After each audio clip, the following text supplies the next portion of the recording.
Hello बच्चों, let's read the question. Question says that the point on the curve 3y is equal to 6x minus 5x cube.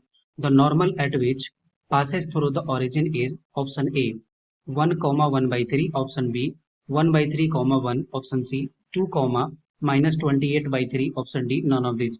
Discuss करते हैं। तो यहाँ पे इस question को करने के लिए की कॉन्सेप्ट क्या हो जाएगा?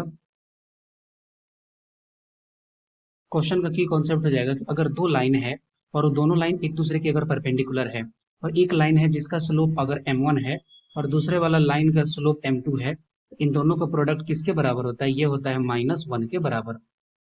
ओके, इस बेसिस पर हम लोग इस क्वेश्चन को सॉल्व करेंगे, क्योंकि नॉर्मल और टेंजेंट जो होता है वो एक दूसरे के परपेंडिकुलर होता है।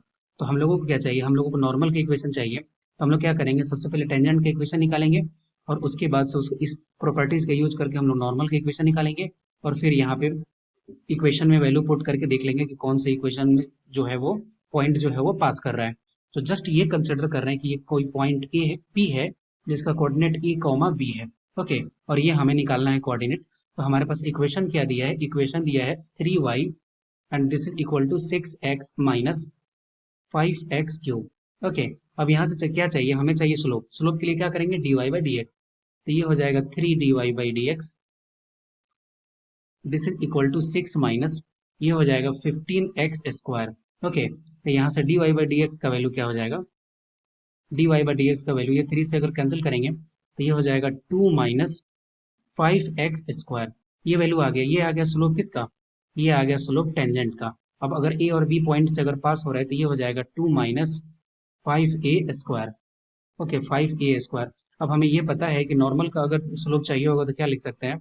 ये लिख देंगे m2 इंटू m1 का वैल्यू क्या आया है? m1 का वैल्यू आया है 2 minus 5a square and this is equal to 1।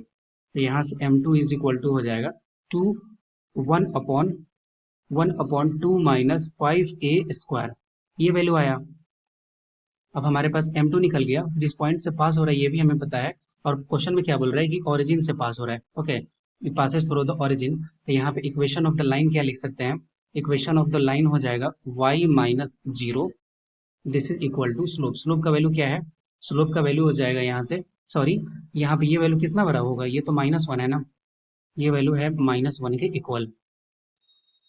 यहाँ पे हो गया -1, इस वजह से ये हो गया -1। तो यहाँ से लिख देंगे क्या? ये लिख देंगे m2 is equal to -1 upon 2 minus 5a square into x minus 0।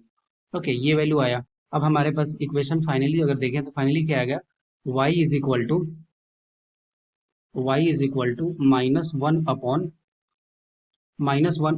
2 minus 5a square, 2 minus 5a square, और ये हो गया इंटू एक्स। अब हमारे पास है बोल रहा है कि किस पॉइंट से ये पास हो रहा है। अब इस क्वेश्चन को करने के लिए क्या करेंगे? यहाँ से इसको सॉल्व करने के लिए एक कंडीशन इसमें और अप्लाई करेंगे कि ये पॉइंट ए कॉमा बी जो है वो क्या है? ये कर्व पे है। कर्व पे है इसका मतलब इसको भी सेटिस्फाई करेगा। तो उस तो इक्वेशन ऑफ द नॉर्मल जो लिखे हैं लोग, तो यहाँ भी सेटिस्फाई करेगा। तो ये वैल्यू क्या हो जाएगी? ये वैल्यू हो जाएगा b is equal to -a upon 2 minus 5a square. Okay, अब यहाँ से एक एक ऑप्शन को अगर हम लोग चेक करें तो पहला ऑप्शन क्या है? पहला ऑप्शन है 1,1/3। A is equal to put करते हैं 1 और b is equal to put करते हैं 1/3। तो ये हो जाएगा 1/3 and this is equal to -1 upon 2 minus 5। Okay, तो ये वैल्यू कितना आ गया? ये आ गया 1/3 and this is equal to 1/3। ये सेटिस्फाई कर रहा है। इसका मतलब कि ये जो पॉइंट है पी ए कॉमा बी वो किस पॉइंट से पास कर रहा है? ये पास कर रहा है 1,1/3। इस क्वेश्चन का राइट आंसर क्या हो गया? इस क्वेश्चन का राइट आंसर हो गया option A. I hope you will be understood it well. Best of luck, thank you.